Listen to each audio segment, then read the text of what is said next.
જય શ્રી કૃષ્ણ મિત્રો, આપ જોઈ રહ્યા છો યુટ્યુબ. આપ સૌનું મારી યુટ્યુબ ચેનલમાં સ્વાગત છે.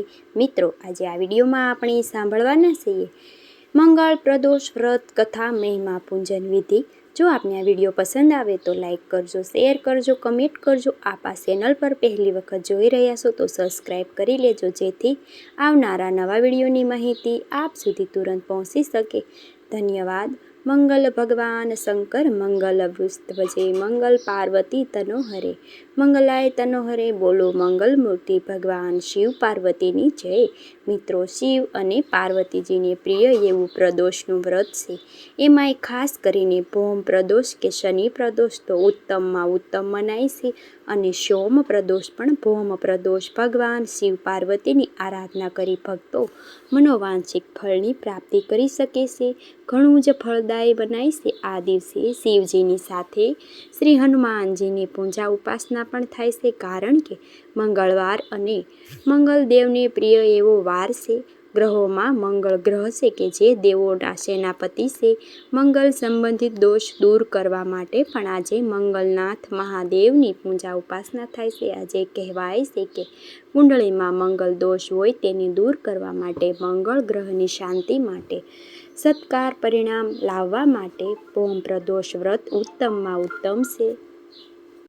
મંગળ ગ્રહની શાંતિ માટે પણ આજે ભૌમ પ્રદોષનું વ્રત ઉત્તમમાં ઉત્તમ છે. ભગવાન મહાદેવની આરાધના કરવી શુભ મનાય છે. અને આજે તો ત્રિપુર યોગ છે. પણ સૌથી પ્રથમ જાણી લઈએ કે પ્રદોષની તિથિ ક્યારે આરંભ થાય છે. અને આ ભૌમ પ્રદોષની તિથિ પ્રારંભ થાય છે તારીખ 28 એપ્રિલ 2026 સાંજે 6:51 આસપાસ. જે તિથિ પૂર્ણ થાય છે કે 29 એપ્રિલ સાંજે 7:51 પ્રદોષનું વ્રત તે પ્રદોષ કાળ મહત્વ દર્શાવતું વ્રત છે. એટલા માટે સૂર્યાસ્ત સમયની આસપાસ 1 કલાકની આસપાસના જ્યારે પ્રદોષનો કાળ હોય ત્યારે આ વ્રત થાય છે. એટલા માટે કે 28 એપ્રિલ 2026 મંગળવારના દિવસે આ વ્રત રાખવાનું રહેશે.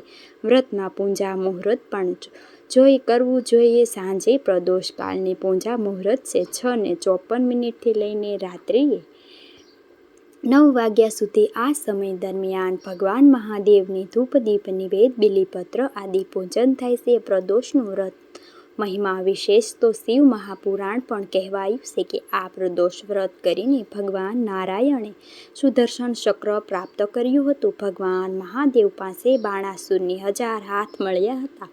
લંકાપતિ રાવણને શીશ પ્રાપ્ત થયા હતા. ઉપરાંત સૌની લંકા સોનાની લંકા અને સર્વે મનોકામના પૂર્ણ થઈ અનંત શક્તિ સાંપડી હતી. જે ભક્તો પ્રદોષનું વ્રત કરવા માંગે છે તેઓ સવારે વહેલા ઉઠીને સ્નાન આદિ પરવારી શુદ્ધ વસ્ત્ર ધારણ કરે. સવારે પણ શિવજીની પૂજા ઉપાસના થાય અને સંધ્યા કાળે પણ શિવજીની બિલીપત્ર, ગંગાજળ, ધતૂરો આદિ સમર્પિત થાય છે.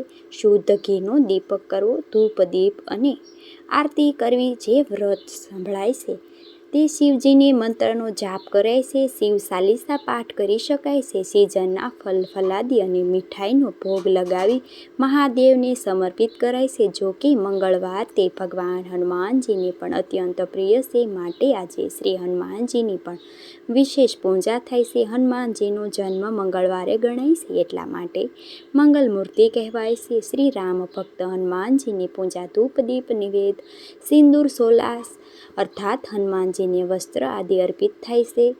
ધ્વજારોપણ થાય છે અને બુંદી ગાંઠિયા પ્રસાદ અથવા તો મીઠાઈ કે ફલાદી પ્રસાદ સમર્પિત થાય છે. હનુમાનજીની સાથે જ શ્રી રામ નામનો જપ કરવો ઉત્તમ મનાય છે. હનુમાન ચાલીસાનો પાઠ છે, સુંદર કાંડ છે, પાઠ છે તે કરી શકાય છે, સાંભળી શકાય છે. કહેવાય છે કે ભૌમ પ્રદોષનું વ્રત તે સર્વે કાંઈ હરનાર છે. પ્રદોષના વ્રતનો આમ તો મહિમા એવો છે કે જે વારે પ્રદોષની તિથિ આવતી હોય તે પ્રમાણે જુદી જુદી ફળ મળે છે. જેમ કે પ્રત્યેક મહિનામાં ત્રયોદશી તિથિ આવે છે અને ત્યારે શિવ પાર્વતીજીની પૂજા થાય છે.